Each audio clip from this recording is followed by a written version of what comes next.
Hello. Arun भाई। बोलिए बोलिए। बस मैं ऐसा ही बोलती हूँ कुछ कि ऐसा कुछ होता है कि जैसे आप बोल रहे हैं कि समय आती तो समय आने पर जैसे मैं बैठती हूँ 5 मिनट बैठती हूँ तो कलाक घंटों बैठती हूँ। बाद में ऐसा लगता है कि 5 मिनट ही मैं बैठी हूँ। और ऐसी कुछ घटना घटती है कि प्रवचन भी अच्छा नहीं लगता, वही बात बनती है सर। आपने मेरे कितने वीडियो सुने? आपने में 10-11 होगा, तो उसमें चैनल आगे का वीडियो कितना जाता है वो पता नहीं अच्छी तरह से चलता। तो मैं जितना जिसके आते हैं वो तो मैं सुन लिया है, लेकिन आगे का वीडियो क्या है वही नहीं पता है। लेकिन एक ही को घटना घटती है, जैसे मैं बैठी हूँ घंटों, लेकिन ऐसा लगता है कुछ 5 मिनट ही बैठी। बाद में मुझे बस क्या बोलूं, रोना ही आता है, मैं कुछ सुन नहीं पाती और अच्छा भी नहीं लगता है, वही बात बनती है सर कि अब मैं क्या करूं। बस परमात्मा क्यों मुझे धुन सुनाई नहीं देती हो, तो धुन नहीं मुझे सुनाई देती है तो कुछ भी अच्छा नहीं लगता। जैसे मुझे प्रकृति फीकी लगती है, मुझे नहीं अच्छा लगता है कुछ घूमने के लिए, तैरने उठने के लिए अच्छा ही नहीं लगता। मैं क्या करूं वो पता नहीं चलता है। हाँ, बात बराबर है। देखो, आप कोई परमात्मा को जोर जबरदस्ती नहीं कर सकते कि मेरे अंदर आना ही चाहिए। दूसरों को आया, वो मेरे को क्यों नहीं आ रहा है, या मेरे को थोड़ी देर के लिए क्यों आ रहा है, ज्यादा देर के लिए क्यों नहीं आ रहा है। तो ये जोर जबरदस्ती से नहीं करना। अभी आना शुरू हो गया है, धीरे धीरे सब कुछ होगा। अभी देखो, इसलिए मैंने कहा कि आपने अगर मेरे बहुत सारे वीडियो सुने होते तो आपका ये सवाल नहीं होता। आपका जैसा सवाल है ऐसे हजारों लोगों ने पूछा है, उनका मैंने यही बताया है कि अभी परमात्मा का कृपा दृष्टि का वर्षाव आपको आना शुरू हुआ। वो धीरे धीरे बढ़ेगा, धीरे धीरे बढ़ेगा। हो सकता है थोड़ा टाइमिंग लग सकता है, लेकिन क्योंकि वो तो परमात्मा का गुरु प्रसाद है, तो और वो भी उसकी ओर से आता है ना, तो हम तो उसमें कोई भागीदारी नहीं कर सकते, बराबर कि नहीं। और ऐसा कोई भी कहे मनुष्य जो विनाशी मनुष्य है, नाशवान मनुष्य है, हम तो मनुष्य है ना, नाशवान है ना, ये प्रकृति में रह रहे। अगर हमारे बस में अगर ये होता, या मैंने ऐसा कोई यहाँ से मंत्र मार दिया होता कि चलो इस बहन को 24 घंटा हो जाए परमात्मा, तो फिर परमात्मा मेरे अंडर आ जाएगा, मेरे बहकाव में आ जाएगा। परमात्मा तो किसी बहकाव में आता ही नहीं है। तो बात ऐसी है, जो भी होता है उसकी ओर से होता है, और फिर जैसा भी होता है वैसा ही मान लेना। हमारी इच्छा होती है। जो प्रवचन सुनती हूँ तो बस आंसू नहीं रोक पाती, वही बात बनती है सर। बराबर है ना, बहुत अच्छी बात है ना, बहुत अच्छी बात है। ये तो प्रेमाश्रुप है, ये होने ही चाहिए, क्योंकि हमने परमात्मा पाने के लिए ना जाने लाखों बरस खोए हैं, तभी नहीं मिला। लेकिन ये घोर कलयुग के अंत में कम से कम उसने हमारा पिछला रिकॉर्ड देखा समझो, या पिछला जो हमारा भाग्य है उसका निचोड़ हमें वो प्राप्त हो गया। अभी क्या होता है, देखो, इसके पहले तो हमें नहीं प्राप्त हुआ, इतने लाखों जन्म हो गए नहीं प्राप्त हुआ। अभी प्राप्त हुआ तो फिर हमारी आशा भी बढ़ती है कि अभी 24 घंटा क्यों नहीं हो रहा है, जल्दी क्यों नहीं हो रहा है। लोगों को हुआ, मुझे क्यों नहीं, मैं तो कोई पापी तो नहीं हूँ, मैं तो कोई ऐसी तो नहीं, मैं तो कोई वैसी नहीं। तो ये हमारा मन का भ्रम निकाल डालना। जैसा पारस एक बार एक क्षण के लिए भी लोहे को स्पर्श किए तो लोहा तुरंत सोना बन जाता है, वैसा ही परमात्मा ने हमें एक क्षण के लिए भी स्पर्श किए ना, वो आया ना, या आता रहा है ना, आ रहा है ना। बस जब पहली बार आया ना, वो क्षण, उसी टाइम हमें मोक्ष का सर्टिफिकेट मिल गया, हम उसी टाइम मोक्ष हमें मिल गया, क्योंकि परमात्मा ने हमको स्पर्श किए, उसका सिग्नल हमारे पास आ गया। जैसा आपने मुझे मोबाइल लगाया तो मैंने उठाया, बराबर। आपको अभी नंबर मालूम हो गया कि ये नंबर से गुरु जी से बात हो गई, बस अभी नंबर मिल गया, माने क्या हो गया, अभी आपका जुड़ा हो गया ना। तो ऐसी ही बात है, परमात्मा एक क्षण के लिए भी पहली बार आता है ना, बस फिर उसने ऐसा समझो हमको बांध लिए, हमेशा के लिए, अनंत काल के लिए उसने वो डोरी हमें बांधी है पक्की, बराबर। अभी देरी मौत की है, निमित्त मात्र हमारी मौत हो जाती है, हमको भी समझ में नहीं आती कि हमारी मौत हो गई, लेकिन वो तभी फटाक से खींच लेता है उसको। इसलिए तो उसको कृष्ण कहा है ना, खींचने वाला, आकर्षित करने वाला।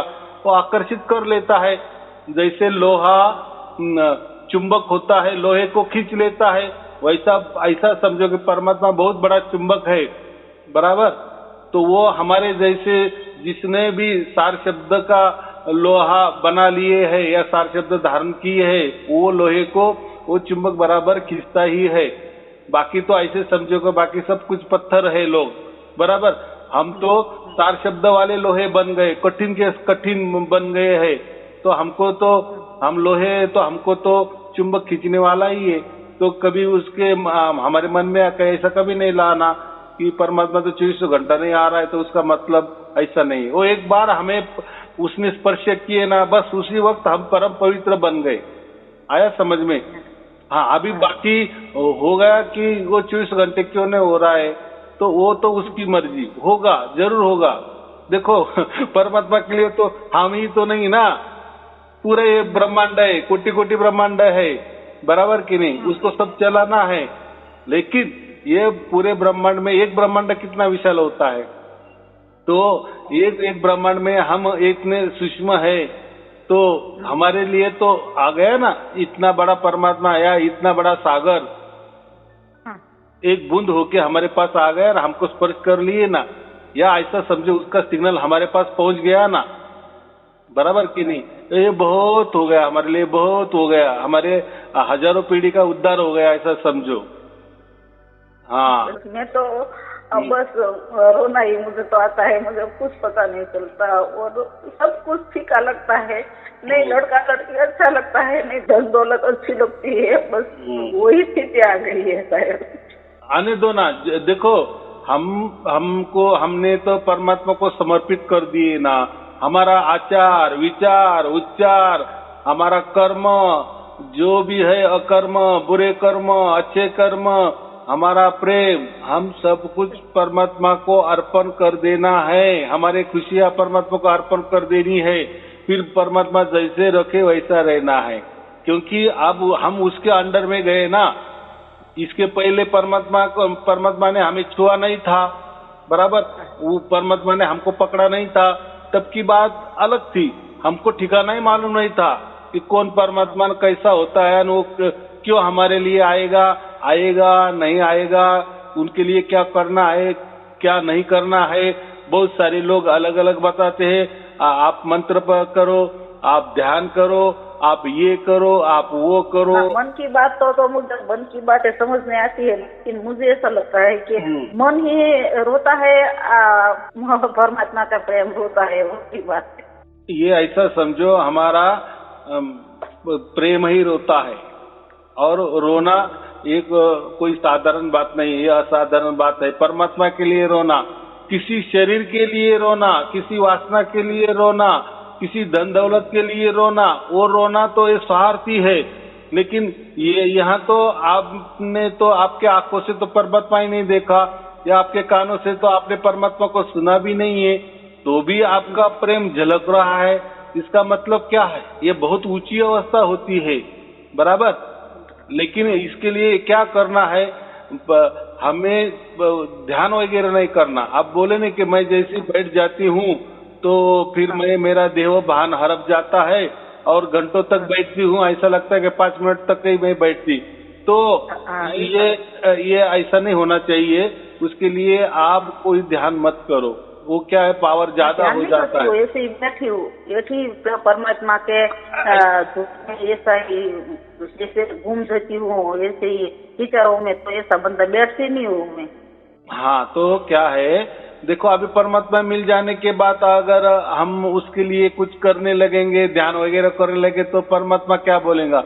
मैं तो इसके अंदर प्रकट भी हो गया, तो भी ये मेरी ध्यान कर रही है, बराबर कि नहीं? हाँ, जब नहीं था मैं, तब ध्यान वगैरह की बात अलग थी।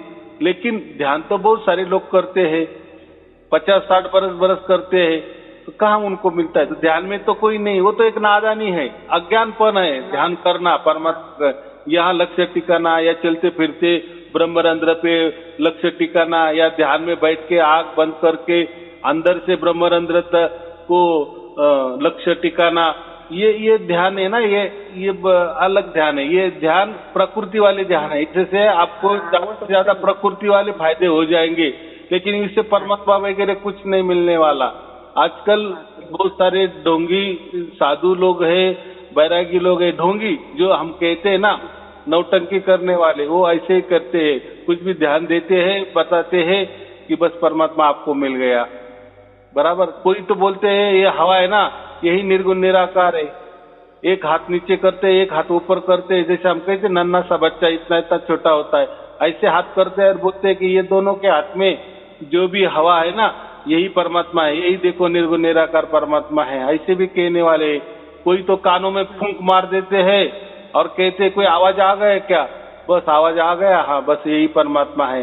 तो आज के ये नौटंकी युग में, या ऐसा समझो घोर कलयुग में, लोग कुछ भी जादूगिरी करते हैं और कुछ भी लोगों को बहकाते हैं। लोग तो देखो अज्ञानी होते हैं, उनको तो कुछ समझ नहीं होता ना, और कुछ भी बताते हैं। तो लेकिन ये बात अच्छी हो गई, देखो हमारे से कभी भी, या हमारे तौर तरीके से, या हमारे चालाकी से, एक चालाकी हो गई ना कि आप यहाँ ध्यान टिकाओ, चलते फिरते ब्रह्मरंध्र पे ध्यान टिकाओ। क्यों भाई ध्यान टिकाना? क्या ऐसा ध्यान टिकाने से परमात्मा मिलेगा? फिर वो तो एक तपस्या हो गई। फिर ऐसे तो लाखों बरस बहुत लोगों ने तपस्या की, ये ध्यान टिकाया है।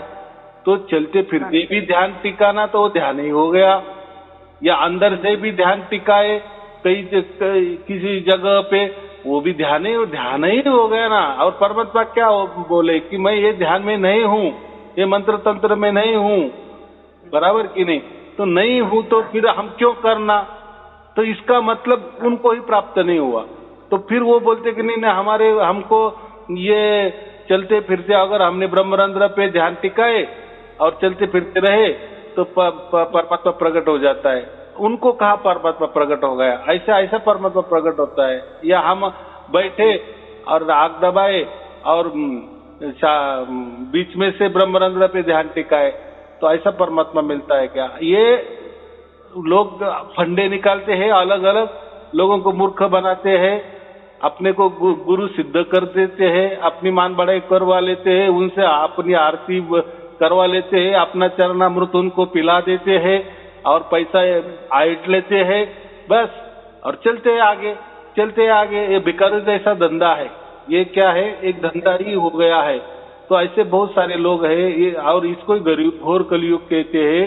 तो हमारे तौर तरीके से, हमारे चालाकी से परमात्मा नहीं मिलता। परमात्मा बस उसकी चालाकी से है मिलता है, उसको, उसकी चालाकी को हम लीला कहते हैं।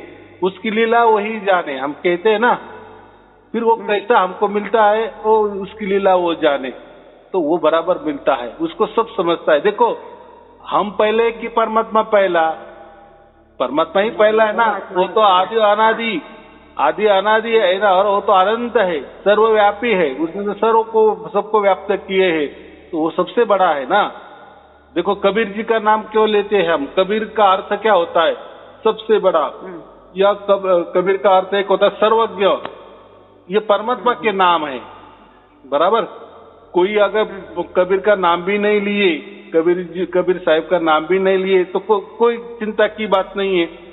दिए तो भी बात एक ही है, उसका अर्थ वही होता है, सर्वज्ञ, सबसे बड़ा, बराबर। इसीलिए मैं मेरे प्रवचन में ज्यादा कबीर साहब का नाम नहीं लेता, परमात्मा ही कहता हूँ। या नहीं तो क्या होता है, फिर लोग क्या कहेंगे, आप कबीर साहब का नाम लिया आपने, तो फिर कोई कबीर साहब का कोई पंथ निकाले क्या? ये लोग देखो, लोग क्या है, लोग ऐसे भी नहीं चलने देते, वैसे भी नहीं चलने देते। मैं स्पष्ट कहता हूँ, सही बात है, सही बात। हाँ, हर वीडियो में मैं यही कहता हूँ कि कबीर का मतलब होता है सर्वज्ञ या सबसे बड़ा, बस। और सर्वज्ञ और सबसे बड़ा कौन है? एक परमात्मा के सिवा कोई नहीं हो सकता है, बराबर। हाँ, तो हम हमारे, क्योंकि ये जो बातें है ना, सार शब्द की बातें सिर्फ कबीर साहब ने कही है, इसलिए हमें कबीर साहब का नाम लेना पड़ता है। देखो जो भी हम ये प्रकृति में भी कहते हैं ना, लौकिक दुनिया में भी कहते हैं ना, या संसार में भी कहते हैं ना, जिसकी खाओ रोटी उसकी बजाओ टाली, ऐसा कुछ है कि नहीं? तो ऐसा है। कभी क्या अनुभव किया ये वो बात नहीं बोलते, कभी को कर रखा है। हाँ, बात ऐसी है कि जिसने देखो हमारे माता पिता है, इसलिए हमें हमारे लिए हमारे माता पिता पूजनीय, आदरणीय, वंदनीय है, बराबर के नहीं? तो हमारे लिए अगर कबीर साहब ने इतना बड़ा दे दिए है तो हमारे लिए वो परमात्मा ही हो गए ना। कितना सीधी बात है। सही बात है, सही बात। हाँ, फिर अगर उनका नाम ले लिए तो कैसा चलेगा क्या? देखो नाम देने से तो कुछ नहीं, देखो नाम और रूप में तो परमात्मा नहीं है ना। नहीं है, नहीं। लेकिन समझाने के लिए तो देखो अभी मैं आपको समझा रहा हूँ, तो उसके लिए तो मुझे कुछ तो बोलना पड़ रहा है ना। आधार रखना पड़ता है, आधार रखना पड़ रहा है, और मैं कोई भाषा बोल रहा हूँ इसलिए आपको समझ में आ रहा है ना। तो उसका मतलब आपने कुछ भी निकाल लिए तो ऐसा नहीं होता ना। तो ऐसा है, इसलिए हमें कबीर साहब का नाम लेना पड़ता है, क्योंकि ये जो युक्ति प्रयुक्ति जुक्ति वो उन्होंने बताई है, तो उनका नाम लिए बगैर कैसा चलेगा? और ऐसा उनका नाम लिए तो हम उनका पंथ शुरू किए, ऐसा थोड़ी अर्थ होता है क्या? नहीं होता ना, ऐसा नहीं है। तो देखो परमात्मा का तो नाम कोई भी ले सकता है, उसके लिए कोई धर्म जाति पंथ की जरूरत नहीं है, बराबर? क्योंकि परमात्मा की कोई भपोती नहीं है, किसकी कोई मालिकाना हक नहीं है परमात्मा के ऊपर कि आप परमात्मा का नाम नहीं ले सकते या आप कबीर जी का नाम नहीं ले सकते। है कि किसी की मालकी है उसके ऊपर? नहीं है ना। तो ऐसा नहीं है, तो इसलिए मैं परमात्मा ही शब्द यूज करता हूँ ताकि लोगों को कोई अलग ना रखे। देखो मैंने कबीर जी भी कहा और ना कहा, परमात्मा कहा और भी ना भी कहा, लेकिन जो घटना आपके अंदर हो रही है उसको आप उसी दृष्टि से मत देखो ना। आपका जो विचार है, आपको जैसा लग रहा है, उसका आपको जैसा अनुभव आ रहा है वही सच है, बराबर? नाम रूप तो ये तो लेने देने की समझाने के लिए बात है, बराबर? तो परमात्मा हमारे अंदर प्रकट होना चाहिए, ये महत्वपूर्ण है। और वो परमात्मा हमारी चालाकी से, हमारी जोर जबरदस्ती से प्रकट नहीं होता, वो तो उसकी ओर से होता है, उसके मर्जी से होता है, बराबर? और आपके लिए हो गया है वो। तो देखो एक बार वो प्रकट हो गया ना, बाकी चिंता नहीं करनी। अभी क्या होता है ऑनलाइन में बहुत लोग बढ़िया बोलते हैं ना कि मुझे अभी 24 घंटा हो गया, ये होगा, तो हम दूसरे का कंपेयर नहीं करना, हमें इतना ही आनंद रहना है कि ठीक है उनको 24 घंटा हुआ, लेकिन हमारे लिए तो एक पल के लिए तो आ गया ना, एक क्षण के लिए तो उसने हमको स्पर्श किए ना, तो आ जाएगा धीरे धीरे। अभी आया ना आया, हमारे अंदर तो प्रकट हो गया ना, उसने हमको तो स्पर्श कर लिए ना। हमारा जो मनुष्य जन्म के ऊपर उसने उसका ठप्पा लगा दिए ना कि ये बस ये मेरा बच्चा है, बस मैंने इसको इसका चुनाव कर लिया है, बस फिर मरने की देरी वो बराबर ले लेगा, उसका आदमी वही लेके जाएगा, बराबर कि नहीं? परमात्मा श्री कृष्ण जी क्या कहे, जो मेरा है वो बराबर मैं उसको मेरे परम धाम में लेके जाता हूँ, बराबर कि नहीं? तो हम जितने जी परमात्मा के हो गए तो हमको तो लेके जाने वाला ही है, दूसरों को नहीं मालूम हमको। लेकिन उसका ऐसा नहीं समझना कि वो तो 24 घंटे मुझे नहीं हुआ, तो अगर मेरा कुछ 24 घंटे नहीं हुआ और उसके अंदर ही मेरा कुछ हो गया तो परमात्मा तो मुझे लेके नहीं जाएंगे, ऐसा तो नहीं होगा। तो ऐसी बात नहीं है। परमात्मा के लिए ये कोई बंधन नहीं है, ये कोई टाइम का विषय नहीं है कि चलो इसका कोई 24 घंटा नहीं हो गया मैं इसको नहीं लेके जाता, ऐसा नहीं है। ये तो काल मर्यादा, ये तो समझाने के लिए। देखो 24 घंटे माने क्या, 24 घंटे के लिए बाकी 25वां घंटा नहीं होता ना, 24 के बाद वापस एक आता है ना, बराबर कि नहीं? तो इसलिए वो 24 घंटा के 24 घंटा माने अखंड निरंतर, उसका मतलब ये होता है परमात्मा अगर अखंड निरंतर है तो हमारे पास पहुंचा तो वो भी अखंड निरंतर ही पहुंचता है। लेकिन हमें इतनी समझ अच्छी तरह से समझ में आई क्योंकि आत्मा सुनती है, प्रकृति का नाद सुनती है, लेकिन जो परमात्मा को जो आत्मा सुनती है वो अलग ही है। आपकी बात मुझे अच्छी तरह से मालूम हुई है। हाँ, तो कैसा है, तो हम ऐसा समझो कि समझने के लिए तो देखो परमात्मा के बारे में समझने के लिए ये जो प्रकृति वाला जो भाषा है ना, ये कम पड़ती है। ये भाषा में पूरा परमात्मा मैं समझा नहीं दे सकता। हाँ, लेकिन आपको जो अंदर प्रकट हो गया ना, तो आप ही बताओ कि वो परमात्मा कैसा है, तो आप भी बता नहीं सकेंगे। अभी जितने लोगों को सार शब्द की प्राप्ति हो गई, यानी उनके अंदर परमात्मा प्रकट हो गए ना, तो उनको अगर पूछा ना तो ये क्या है, कैसा क्या, तो वो भी नहीं बता सकेंगे। लेकिन हो रहा है, ये बात बराबर है। तो बाकी क्या है, क्योंकि आप उसको क्या बताएंगे कि ये क्या है। देखो बताने गए तो वापिस ये भाषा आ जाएगी, और भाषा की पहुंच तो परमात्मा तक तो नहीं है। तो उसके लिए मौन ही क्या करना है, दूसरों को बता के भी कि मुझे ये ऐसा हो रहा है, मुझे ऐसा हो रहा है, वैसा हो रहा है, बराबर कि नहीं। देखो हम अकेले आए और अकेले जाने वाले, अकेले का हिसाब होने वाला है। हाँ, हमको इतना ही आनंद है कि कम से कम हमारा इस जन्म ये परमात्मा के चरणों में लग गया, और परमात्मा ने हमारा स्वीकार कर लिए, उसकी गोद में हमको जीते जी उठा लिए, उसने हमको जीते जी स्पर्श कर लिए, उसने उसकी डोरी हमारे तरफ फेंकी और हमको पक्का बांध लिए है। बस अभी मरने की देरी, हमको खींच लेगा। ये हमारे जीवन में बहुत बड़ा हो गया ना, मनुष्य जन्म का हमारा कल्याण हो गया ना, बराबर कि नहीं। ये महत्वपूर्ण बात है, और इसके लिए तो आपने कुछ किए भी नहीं। तो ये जो पिछले जो कुछ भी हो गया, आपका भाग्य होगा, वो भाग्यों के निचोड़ के आधार पर परमात्मा आपको मिल गया है, बराबर। ना कोई मंत्र जपते, ना कोई गुरु की सेवा की।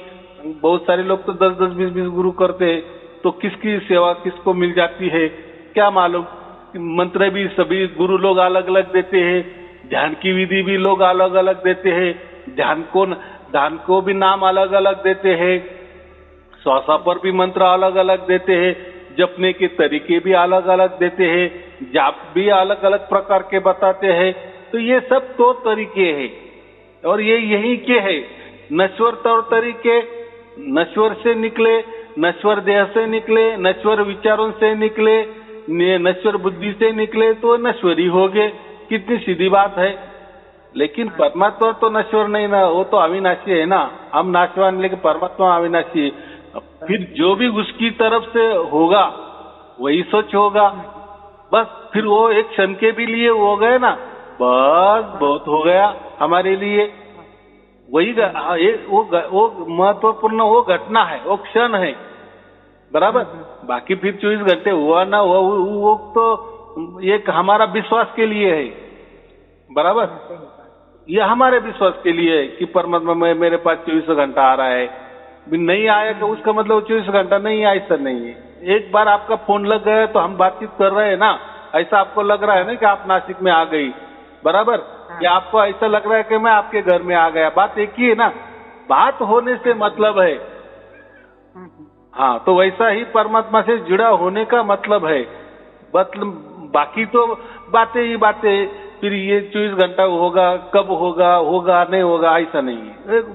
फोन लग गया ना, तो मन की कल्पना है। हाँ, अभी फोन लग गया ना, आप मुझे घंटों बातें कर सकती है, बराबर। आपने रखा ही नहीं, मैंने नहीं रखा, तो ये 24 घंटे फोन चलता रहेगा। बिल भरते रहो, फोन चलता रहेगा। तो क्या, और ज्यादा देर तक क्या करने का है। बस एक बार जुड़ा हो गया, जब चाहे हमने फोन कर दिए, पूछ लिए, बस हो गया। हमारा जो काम है, हमारा काम तो हो रहा है ना। 5 मिनट बोलने से हमारा काम अगर हो रहा है, तो क्यों घंटों तक बात करना, और क्यों चाहिए। वैसे मैं बोल रहा हूँ, परमात्मा हमारे पास आ गया ना, उतर गया ना, तो फिर वो 24 घंटे महसूस होना चाहिए। नहीं हुआ तो फिर तो ये नादानी बात है। तो ऐसा कुछ नहीं है, और होता है ना, परमात्मा बराबर बाद में आता ही है, 24 घंटा होता है। लेकिन लोग डरते हैं, वो कब आएगा। हमारे तो अंदर तो उतर गया है, लेकिन 24 घंटे तो नहीं हुआ, फिर 24 घंटा नहीं हुआ, उसके अंदर है हमारा कुछ हो गया तो गए काम के। ऐसा नहीं होता, बराबर। हाँ, एक बार पास हो गए ना परीक्षा, 10वीं पास हो गए ना, सर्टिफिकेट मिल गया ना, मिल गया। अभी कुछ उसमें ये नहीं करना कि बोर्ड वापिस आपका सर्टिफिकेट नहीं ले खींच लेगा कि अरे आप तो पास नहीं थे, आप नापास थे। तो ये बात है, ऐसी नहीं होती। वो तो ये देखो लौकिक जगत में हो भी सकती है समझो, लेकिन परमात्मा का वचन एक बार उसका वचन माने वचन होता है, बराबर। हाँ, अभी ये शब्द जो है ना, हम कहते सार शब्द, तो इसको तो बाइबल में तो पहला ही अध्याय में पहला ही वाक्य है शब्द का, कि शब्द से सब कुछ तैयार हुआ है, शब्द ही परमात्मा है। लेकिन वो शब्द को सार शब्द नहीं समझते, वो शब्द को वचन समझते हैं, वचन परमात्मा का वचन समझते हैं। हम परमात्मा का शब्द समझते हैं, तो वो परमात्मा का वचन समझते हैं। तो बात भाषा अलग अलग हो सकती है, लेकिन बात एक ही हो सकती है। और बहुत सारी इसमें बस सार शब्द की जानकारी भी हो गई, या परमात्मा के बारे में मालूमात भी हो गई ना, बस परमात्मा मिलना जैसा ही है, ऐसे भी लोग विचारों के लोग हैं। यानी परमात्मा के बारे में हमें मालूमात हो गई ना, जानकारी मिल गई ना, माहिती मिल गई ना, ज्ञान हो गया ना, बस फिर परमात्मा मिलने जैसा ही है। लेकिन ऐसा नहीं होता, बराबर। वो प्रकट होना ही चाहिए हमारे अंदर। बहुत सही बात। फिर वो एक क्षण के लिए भी क्यों ना हो, वो एक क्षण के लिए भी क्यों ना हो, लेकिन ये घटना घटनी ही चाहिए, बराबर। अगर नहीं घटी तो वापिस आपको दोबारा जन्म लेना पड़ेगा, इतना ही समझो। आपका कोई चूक हो गई, यानी थोड़ा मंजिल थोड़ी 1 फीट दूरी रह गई थी और आपका कुछ हो गया, तो कोई चिंता की बात नहीं, परमात्मा तो सब देखता है। उसको वापिस अगला जन्म मनुष्य का मिल जाएगा, वापिस ये जहां से उसका छूट गया वहां से उसकी लगाव हो जाएगा और वो वापिस उसको हासिल करेगा। तो ऐसा कुछ नहीं होता कि वो ये मनुष्य जन्म है, फिर इस मनुष्य जन्म में अगर हमने परमात्मा को 24 घंटा प्राप्त नहीं किए, अगर उस बीच में कुछ हो गया तो वापिस हमें 84 लाख योनि में आना पड़ेगा। ऐसा नहीं होता, ऐसा नहीं होता, ऐसा नहीं होता, बराबर। तो परमात्मा को सब समझता है, चलो इनका कुछ रह गया तो अगला जन्म है ही, तो ऐसी कोई चिंता की बात नहीं होती। लेकिन मुझे इतना ही कहना है कि उसका स्पर्श एक क्षण के भी लिए हो गया ना, तो ऐसा समझो कि बस उसका बेड़ा पार हो गया, वो बहु पार हो गया, बराबर। हाँ, तो ये कभी नहीं समझना। हाँ, वही किसकी बात की कि वापिस उसको जब मनुष्य जन्म में आना पड़ेगा, जिसको जानकारी मिली है सार शब्द के बारे में, परमात्मा के बारे में, सिर्फ ज्ञान हुआ है, ज्ञान मालूमात जानकारी हुई है, और वो ऐसा समझो कि बस वो अहंकार में है कि मुझे परमात्मा मिल गया। लेकिन उसको तो उसके अंदर परमात्मा प्रकट नहीं हुआ ना, वो भी परमात्मा के मर्जी से नहीं आया ना। लेकिन उसने ये मनुष्य जन्म में परमात्मा की जानकारी तो बहुत की, बारीक बारीक जानकारी रखी, बराबर। तो उसको उसके अंदर तो परमात्मा प्रकट नहीं हुए, तो फिर हम उसको क्या कहते हैं, उसको वापिस मनुष्य जन्म ही मिलेगा अगला। और उसकी जो बचा बात रह गई थी बाजू में, यानी प्रकट होने वाली, तो उसको फिर बाद में ऐसा जन्म मिलता है कि बराबर ये ऐसा ही उसको फिर ज्ञान नहीं मिलता, तो डायरेक्ट प्रकट ज्ञान ही मिलता है, उसको हम सार शब्द कहते हैं, बराबर। तो अभी देखो, हम पिछले हमारा कौन सा जन्म था नहीं था, ऐसा भी हो सकता है ना, पिछला जन्म में हमारा मनुष्य का ही होगा, तो हम बहुत सारे ज्ञान ही बटोरते रहे, माहिती लेते रहे, जानकारी पे जानकारी जुटाते रहे, लेकिन परमात्मा नहीं मिला, बराबर। लेकिन इस जन्म में वापिस हमें मनुष्य जन्म ही मिला, लेकिन अभी ज्ञान नहीं मिला, अभी प्रकट ज्ञान मिल गया, यानी प्रैक्टिकली मिल गया, यानी प्रैक्टिकल में परमात्मा हमारे अंदर उतर गया, बराबर कि नहीं। हाँ, तो ऐसा कभी नहीं समझना कि ये कोई आजकल मिल गया या कोई ये कैसेट सुन ली और हमको परमात्मा प्राप्त हो गया, ऐसा नहीं होता। तो उसके पीछे बहुत सारे कारण होते हैं, बराबर। हाँ, कारण के बिना कुछ नहीं होता। चलो ठीक है, और क्या पूछना है? तो अभी मैं क्या कहा कि आप ध्यान पर मत बैठो, बराबर। आप चलते फिरते चाहे तो काम करते हुए, तो वो जो परमात्मा का प्रसाद है, जैसा आए वैसा उसको ग्रहण करते चलो, उसके ऊपर जोर जबरदस्ती मत करो। आपने कितना भी किए जोर जबरदस्ती, तो परमात्मा के ऊपर हमारी जोर जबरदस्ती नहीं चलेगी। वो हमारा परमात्मा के साथ खिलवाड़ होगा, हमारे साथ होगा। वो परमात्मा को कोई उसको समझता भी नहीं है, लेकिन हम हमारे मन से खेलते हैं, तो वो खिलवाड़ नहीं करना, बराबर। तो उसकी ओर से जैसा आ रहा है नहीं आ रहा है, उसमें कुछ नहीं। एक बार आया ना बस उसी को अब विश्वास कहते हैं। बराबर। तो अभी ध्यान मत करो आप, ध्यान करने का ही नहीं। अभी उल्टा ऐसा है, राम हमारा जाप करे, हम बैठे विश्राम। तो अभी है ना वो परमात्मा, वो करने वाला है। क्या करने वाला है उसको मालूम, हम क्या करने वाले हैं। और इसके पहले हमने क्या किया, क्या किया बोलो? यही किए ना, कोई मंत्र तंत्र किए, कोई गुरु धारण किए, कोई ध्यान बीन किए, यहाँ वह गए, तीर्थ यात्रा की, दान दक्षिणा दिए, यही करते गए। क्या किया हमने? लेकिन उसका ही निचोड़ आज हमें मिल गया ना परमात्मा।